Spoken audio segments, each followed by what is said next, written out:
اعوذ باللہ من الشیطان الرجیم، بسم اللہ الرحمن الرحیم۔ معزز خواتین و حضرات، آج گوشہ کمال کی نشست نمبر 47 یعنی 47 ہے۔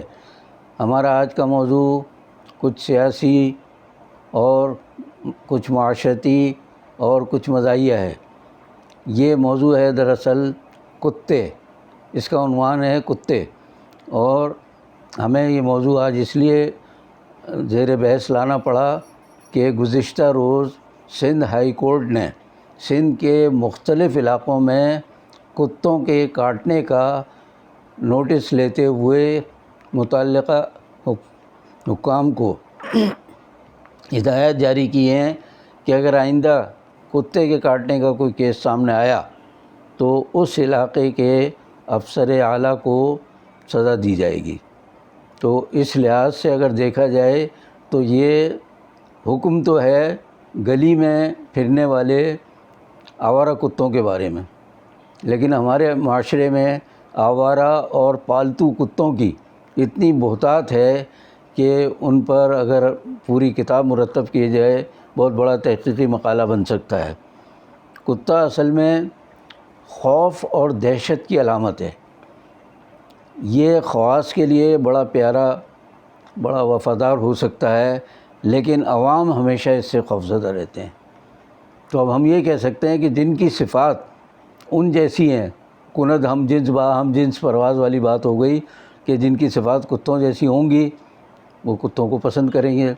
لیکن ایک بات یہ کہی جاتی ہے کہ کتا جو ہے ہماری حفاظت کے لیے، ہماری کھیتیوں کی حفاظت کے لیے نہایت اہم ہے۔ تو جو حفاظت کرنے والے کتے ہیں ان کی تو اہمیت سے انکار نہیں کیا جا سکتا، لیکن بعض اوقات حفاظت کرنے والا کتا جو ہے وہ خود مالک پر چڑھ دوڑتا ہے، اور یہ بے شمار مثالیں ہمارے معاشرے میں ملتی ہیں۔ اس کتے کو کبھی پاک کہا جاتا ہے، کہیں اس کو نجس کہا جاتا ہے، کہیں یہ مبارک ہوتا ہے، کہیں یہ منحوس ثابت ہوتا ہے۔ تو ہر ایک اپنے اپنے مزاج کے مطابق کتے کے بارے میں رائے رکھتا ہے، لیکن یہ بات طے ہے کہ ہر شریف آدمی کتے سے خوفزدہ رہتا ہے، چاہے وہ آوارہ ہو یا کسی کا پالتو ہو۔ ظاہر ہے کہ جس کا پالتو ہے وہ دوسرے پر بھونکے گا، تو جس پر بھونک رہا ہے وہ تو خوفزدہ ہوگا۔ جس کا پالتو ہے وہ اگر نہیں ہوتا خوفزدہ تو اس کی مرضی۔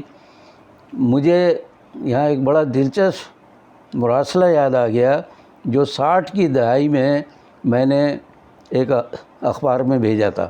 ہم جب کورنگی میں شفٹ ہوئے، وہاں منتقل ہوئے، تو آوارہ کتے گلیوں میں بھونکتے تھے، ایک بچوں کے بڑوں کے پیچھے بھاگتے تھے، تو ہم تنگ آ گئے تھے۔ کچھ لکھنے کا ملکہ شروع سے تھا۔ میں نے ایک دن مراسلہ بھیج دیا اخبار میں۔ یہ پاکستان کا پہلا مراسلہ ہے جو تصویری تھا۔ اخبار کے مالکان نے یا جو مدیران تھے انہوں نے اس مراسلے کو چھاپتے وقت ایک بڑی خونخوار کتے کی شکل یا کارٹون اس کا شائع کیا۔ تو اس لحاظ سے میں کہہ سکتا ہوں کہ مجھے یہ اعزاز حاصل ہے کہ میرا مراسلہ پہلی بار کارٹون کے ساتھ، کتے کے کارٹون کے ساتھ شائع ہوا، اور اس کی وجہ سے اس معاشرے پر کورنگی میں جو لوگ حکمرانی کر رہے تھے، انتظامیہ کے ارکان، ان پر اثر پڑا اور انہوں نے کتوں کے خلاف باقاعدہ مہم چلائی، جس کے مثبت نتائج اور ثمرات سامنے آئے۔ تو یہ کتا جو ہے بہرحال ہر دور میں موضوع سخن رہا ہے۔ اس پر گفتگو سنجیدہ بھی ہوئی ہے، مزاحیہ بھی ہوئی ہے، شاعری بھی ہوئی ہے۔ معافی چاہتا ہوں آج طبیعت کی وجہ سے۔ تو کتے کے خصائل و رذائل، یعنی اس کی خوبیوں اور خامیوں پر ہمیشہ گفتگو رہی ہے، ہر دور میں گفتگو رہی ہے۔ اگر لوگوں کو یاد ہو، پڑھے لکھے لوگوں کو ضرور یاد ہوگا کہ پطرس بخاری نے کتوں پر ایک بہت اچھا مضمون لکھا تھا، اور اس میں جہاں کتوں کی خصوصیات بتائی، ان کے بھونکنے کی، کاٹنے کی باتیں بتائی، وہاں سمجھ لیجیے کہ سڑکوں پر ان کے مشاعرے کا بڑا دلچسپ احوال پیش کیا کہ بڑے مصرعے اٹھا رہے ہیں کتے ایک دوسرے کے بھونکنے پر، اور طرحی مشاعرے کا بھی نام دیا انہوں نے اس کو۔ تو میں جو بات کہنا چاہ رہا ہوں کہ کتا جو ہے اس کے خصائل اور رذائل پر اگر آپ غور کریں تو بہت سے پہلو سامنے آتے ہیں۔ مثال کے طور پر دھوبی کے کتے کے لیے کہا جاتا ہے کہ یہ نہ گھر کا رہتا ہے نہ گھاٹ کا رہتا ہے، بیچارہ آوارہ گردی کرتا ہے ادھر، اس کی نہ گھر میں قدر ہوتی ہے نہ گھاٹ پہ قدر ہوتی ہے۔ گھاٹ آپ لوگ سمجھتے ہوں گے جہاں دھوبی کپڑے دھوتے ہیں وہاں اس حصے کو گھاٹ کہتے ہیں۔ تو دھوبی اپنے ساتھ کتا رکھتے تھے وہاں کہ بھئی کپڑوں کی حفاظت کرے وہ، تو وہ اس زمانے میں تو کپڑوں کی بھی حفاظت کر لیتے تھے کتے۔ آج کل کتے انسانوں کی بھی حفاظت نہیں کرتے، جو محافظ کتے ہیں وہ انسانوں کی حفاظت سے بھی قاصر ہیں۔ اس کے بعد کتے کے بارے میں ایک بات اور کہی جاتی ہے کہ اس کی دم جو ہے کسی نلکی میں اگر 12 سال تک بھی رکھ کر آپ چھوڑیں اور 12 سال بعد اسے نلکی سے نکالیں تو دم وہ ویسی کی ویسی ٹیڑھی ملے گی آپ کو۔ تو اس کا مطلب ہے کہ کتا اپنی خصلتیں، اپنی خامیاں جو اس کے اندر اللہ نے بے شمار رذائل بھی رکھے ہیں، برائیاں بھی رکھی ہیں، وہ چھوڑنے کے لیے تیار نہیں ہوتا۔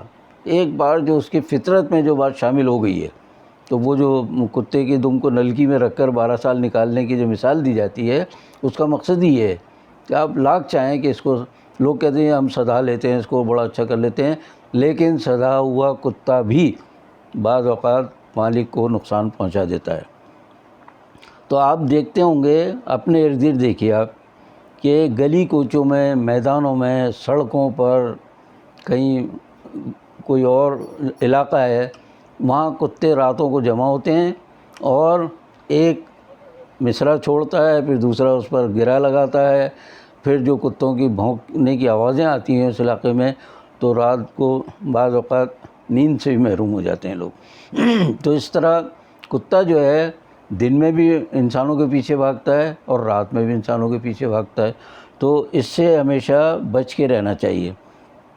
پہلے کہا جاتا تھا کہ کتا جب بھونکنا بند کرتا ہے جب کاٹتا ہے، یعنی بیک وقت دونوں کام نہیں کرتا، لیکن حقیقت ہمارے آج کے دور کے کتوں کی ہے۔ مثال اندازہ آپ لوگوں نے کر لیا ہوگا کہ ہم اپنے دور کے کتوں کا جب ذکر کریں گے تو وہ بھونکتے بھی ہیں۔ آپ ان کو بھونکتے ہوئے دیکھیے، میدانوں میں دیکھیے، گلیوں میں دیکھیے، سڑکوں پر دیکھیے، وہ بھونکتے ہیں اور پھر اچانک بھونکتے بھونکتے کاٹ بھی لیتے ہیں۔ تو بھونکنا اور کاٹنا ہمارے معاشرے کے کتوں کا تو طرۂ امتیاز ہے، جس کو بہرحال لوگ برداشت کرتے ہیں کسی طرح بھی۔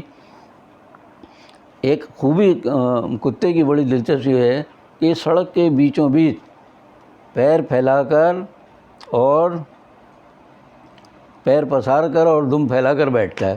اب اندھیرے میں کسی کا پیر اس کی دم پر پڑ جائے تو ایک دم ہڑبڑا کے اٹھتا ہے اور پھر اس کے بعد کاٹنے کے لیے دوڑتا ہے، تو اس کے بعد آدمی خوف زدہ ہو کر بھاگتا ہے اس سے۔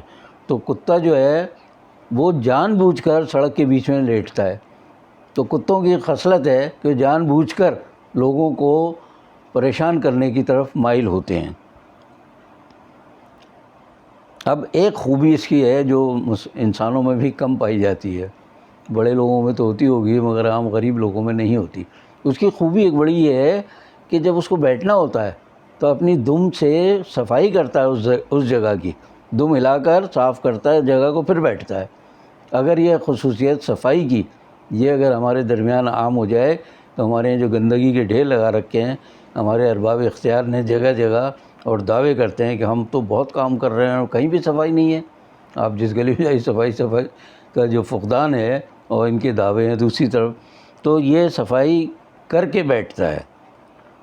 اچھا، ایک اور خوبی اس کی بڑی دلچسپ، وہ یہ ہے کہ جب یہ خوش ہوتا ہے تو دم دائیں طرف کی ہلاتا ہے، یعنی دائیں ہاتھ کی طرف، اور جب غمگین ہوتا ہے یا ناراض ہوتا ہے تو بائیں ہاتھ کی طرف دم کر کے ہلاتا ہے۔ یہ تو اس کو بھی دائیں اور بائیں بازوؤں کا شعور ہے، ہم کہہ سکتے ہیں اپنے سیاسی یا معاشرتی زبان میں کہ ہمارے یہاں دائیں بازو اور بائیں بازو کی جو بحث رہتی ہے تو کتے سے سیکھ لیں کہ بھائی دائیں بازو والے خوشی کی طرف ہوتے ہیں اور بائیں بازو والے غم کی طرف مائل ہوتے ہیں۔ کتا اگر نارمل ہو، سچی بات یہ ہے، عام ہو، نارمل ہو یا تھوڑا سا سدھا ہوا ہو، پلا ہوا ہو، تو وہ غنیمت ہوتا ہے۔ اس کے نجس اور پاک ہونے کا تو علماء کرام جانیں، لیکن یہ عام طور سے اگر گلی محلے کا ہے تو بچے سے بڑا اگر وہیں ہوتا ہے وہ، تو یہ سیدھا سادہ ہوتا ہے، بہت زیادہ تکلیف دہ نہیں ہوتا. لیکن غول جمع ہو جائیں ان کے اگر رات کو اور اندھیرے میں، تو وہ تو بہت خطرناک ہوتے ہیں. وہ تو کسی ایک شخص کے پیچھے پڑ جائیں تو بھنبوڑ کر چھوڑتے ہیں، اس کو چمڑی تک ادھیڑ دیتے ہیں. ہمارے یہاں بھی حفاظت کرنے میں چمڑی ادھیڑنے کا تصور عام ہے، جو شاید کتوں ہی سے ملا ہے. یہ اگر پاگل اگر ہو جائے تو نارمل کتا تو ٹھیک ٹھاک، لیکن اگر پاگل ہو جائے تو کمال اس کا یہ ہے کہ جس کو کاٹے وہ بھی پاگل ہو جاتا ہے، یعنی انسان بھی پاگل ہو جاتا ہے. تو پھر اس کے بعد اس کے اندر خوف کی عجیب عجیب علامتیں، وہ بھی بھونکنا شروع کر دے، بکواس کرنا شروع کر دیتا ہے. اور سب سے زیادہ اس کو پانی سے خوف آتا ہے، ہائیڈروفوبیا کہتے ہیں انگلش میں سے. تو وہ اس سے بہت خوف زدہ ہوتا ہے، وہ پانی سے بھاگتا ہے، جہاں پانی دیکھتا ہے تو بالکل اس پر سمجھ لیجیے کہ پاگل پن کا دورہ پڑتا ہے. تو پھر اس صورتحال کو انگریزی میں ریبیز کہتے ہیں. تو یہ جو مرض ہے کتے کاٹنے سے ہوتا ہے، اس کی ویکسین وغیرہ تو خیر آ گئی ہیں، لیکن جو لوگ بیچارے نہیں کرا سکتے ویکسین، تو وہ بالآخر جان بھی دے دیتے ہیں. یہ ریبیز کی بیماری کا اگر علاج نہ ہو تو اس کا مطلب یہ ہوا کہ کتا کاٹ کر جس کو کاٹ لے اس میں اپنی جیسی صفات پیدا کر دیتا ہے. پاگل کتا جو ہے خود بھی خوف زدہ ہوتا ہے اور پانی سے بہت ڈرتا ہے. وہ جس کو کاٹ لے وہ انسان بھی ویسے ہی ہو جاتا ہے. تو اللہ نہ کرے کہ انسانوں میں کتوں جیسی صفات پیدا ہوں، اور آخر میں یہ کہا جا سکتا ہے کہ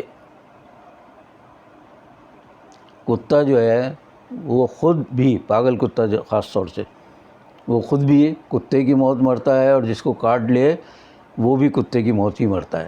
تو کہنے کا مقصد یہ ہے کہ کتوں سے بہرحال بچیں، یہ پاگل بھی ہو کے سب کو پاگل کر سکتے ہیں. تو کہتے ہیں نا، کچھ تو ہوتے ہیں محبت میں جنوں کے آثار، اور کچھ لوگ پاگل دیوانہ بھی بنا دیتے ہیں، دیوانہ بنا دیتے ہیں.